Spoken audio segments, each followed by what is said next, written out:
Assalamualaikum warahmatullahi wabarakatuh. Waalaikumsalam warahmatullahi Waalaikumsalam wabarakatuh. warahmatullahi wabarakatuh. Bismillahirrahmanirrahim. Alhamdulillahirabbil alamin wa bihi nasta'inu ala umurid dunya waddin wassalatu wassalamu ala sayyidina wa maulana Muhammadin wa ala alihi wa ashabihi ajmain. Subhanaka la ilma lana illa ma 'allamtana innaka antal alimul hakim. Rabbi shrah li sadri wa yassir li amri wahlul 'uqdatam min lisani yafqahu qawli. Amin. Amma ba'du. Selamat datang peserta atau santri baru di Pondok Pesantren Darul Abror. Materi kita pada pagi hari ini atau pada siang hari ini adalah sebelum kita masuk ke pesantren, tentunya kita harus mengenal apa itu tradisi pesantren. Karena setiap tempat itu punya tradisi sendiri, setiap tempat itu punya kebiasaan sendiri, maka dari itu kita dari berbagai latar belakang yang berbeda-beda, kita akan berkumpul dalam satu tempat dan mari kita menyesuaikan diri dengan tempat kita yang baru dan kita mengenal tradisi pesantren. Sebelumnya kita perkenalan dulu ya, karena ini adalah pertemuan pertama kita. Yang pertama, nama saya perkenalkan, Khairul Anwar. Ini bisa dibaca sendiri ya. Lanjut, ini ada beberapa foto-foto keluarga saya dan ini anak saya baru satu, alhamdulillah. Laki-laki besar udah. Lalu kita langsung ke materi pertama, yaitu sejarah pesantren. Pesantren itu tumbuh dan berkembang di Indonesia beriringan dengan berkembangnya kerajaan-kerajaan. Jadi sebelum Indonesia merdeka, pesantren itu sudah ada lebih dulu. Nah, sebelum Indonesia merdeka, Indonesia itu kan isinya kerajaan-kerajaan. Nah, maka dari itu dulunya pesantren itu berkembang, tumbuh, itu bersamaan dengan adanya kerajaan-kerajaan. Maka dari itu, banyak sekali tradisi pesantren yang mirip dengan tradisi kerajaan. Karena memang tumbuhnya bareng. Nah, sekarang Indonesia sudah merdeka. Kerajaan sudah nggak ada, tapi pesantren masih ada. Nah, yang masih mempertahankan tradisi kerajaan ya pesantren jadinya. Oke, lanjut ya.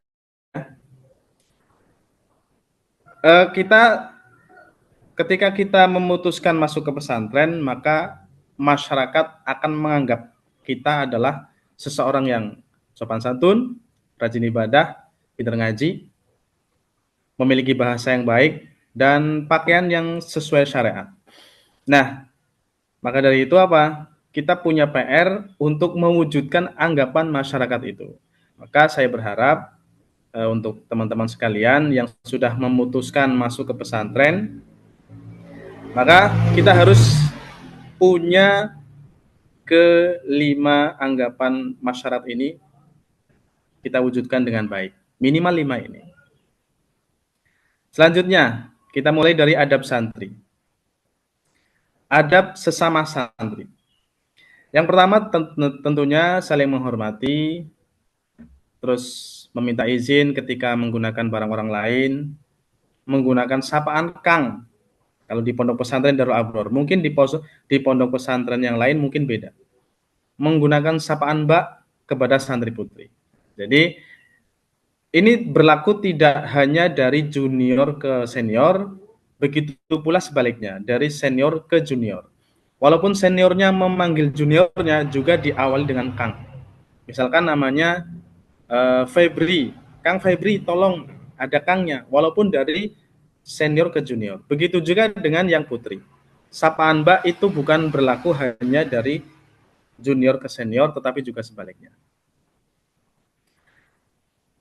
Mungkin untuk ini sudah cukup ya. Selanjutnya, adab terhadap masyarakat. Nah, anak-anakku semuanya, kita hidup di pesantren itu berdampingan dengan masyarakat. Maka dari itu, kita juga punya adab terhadap masyarakat. Ya, yang pertama tentunya mengucap salam. Assalamualaikum. Kalau kita lewat, ada masyarakat, kita ucap salam. Assalamualaikum. Atau minimal kita ngangguk dan berekspresi baik, menunjukkan ekspresi baik, ekspresi senyum atau yang lain. Yang selanjutnya sopan santun tentunya. Yang ketiga, menggunakan bahasa yang baik. Dalam pesantren khususnya di Jawa itu kan ada tingkatan-tingkatan bahasa ya. Nah, kita menggunakan bahasanya kromo berarti. Kalau ke masyarakat, kalau ke ini ke masyarakat ya karena kita sedang membahas masyarakat. Selanjutnya adab terhadap keluarga dalam. Nah, buat teman-teman yang baru masuk pesantren mungkin agak asing dengan kata dalam ya. Dalam itu artinya keluarga Pak Yai. Adab terhadap keluarga Pak Yai gitu. Yang pertama, menggunakan bahasa kromo. Menggunakan bahasa kromo. Tahu ya bahasa kromo ya?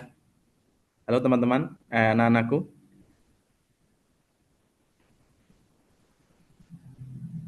Yang kedua, menundukkan pandangan ketika berpapasan atau bertemu. Ini sering kita lihat mungkin di video-video atau mungkin melihat langsung. Kalau ada santri berpapasan dengan Pak Yainya, dia akan menundukkan pandangan. Menundukkan pandangan ini bukan berarti kita tunduk takluk ya, tapi kita menunjukkan bahwa kita takdim atau mengagungkan terhadap guru, di mana dari guru tersebut kita akan menimba banyak ilmu. Yang ketiga adalah tidak menyela pembicaraan. Ini termasuk adab di setiap kondisi sebenarnya. Nah, kita khususkan atau kita tekankan ke keluarga dalam. Lalu ada yang telah menggunakan sam atau gus kepada dari Pak Yai. Pak Yai punya putri dipanggil, kalau yang putra dipanggil gus. Selanjutnya cium tangan ketika berselamat. Ini sudah menjadi hal yang lumrah di pondok pesantren, dan ini adalah hal-hal yang perlu kita lakukan ketika kita bertemu dengan keluarga dalam.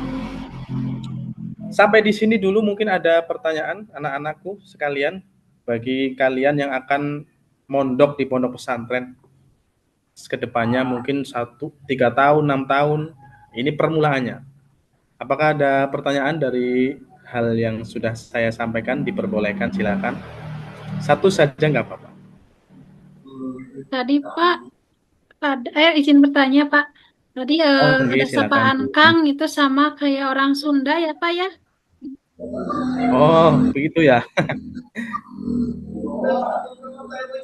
Ya mungkin saya kurang tahu dengan bahasa Sunda itu. Ya sama gitu. Kan orang Sunda juga kalau manggil laki-laki itu Akang gitu. Oh gitu. Kalau ke perempuan? Kalau perempuan itu panggilnya Teteh. Oh teteh. Teteh panggilan sopan berarti ya itu ya. Gimana Pak?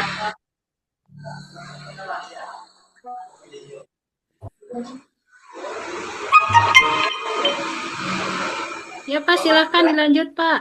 Oke.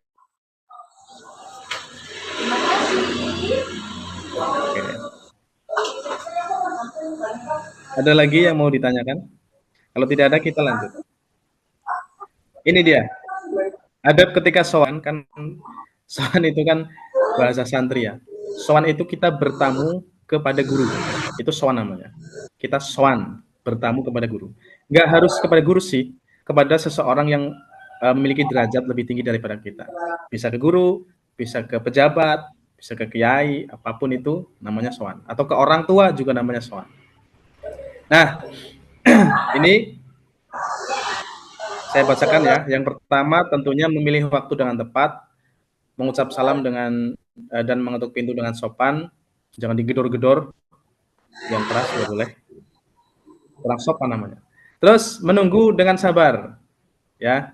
Kadang begini, kita itu kan tidak tahu apa kesibukan apa yang sedang dilakukan oleh Pak Kiai. Jadi kadang-kadang kita sowan sudah mengetuk pintu kok lama nggak keluar, ya ditunggu dulu dengan sabar.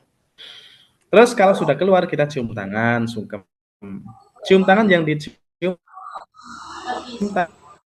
tangannya Pak ya, ya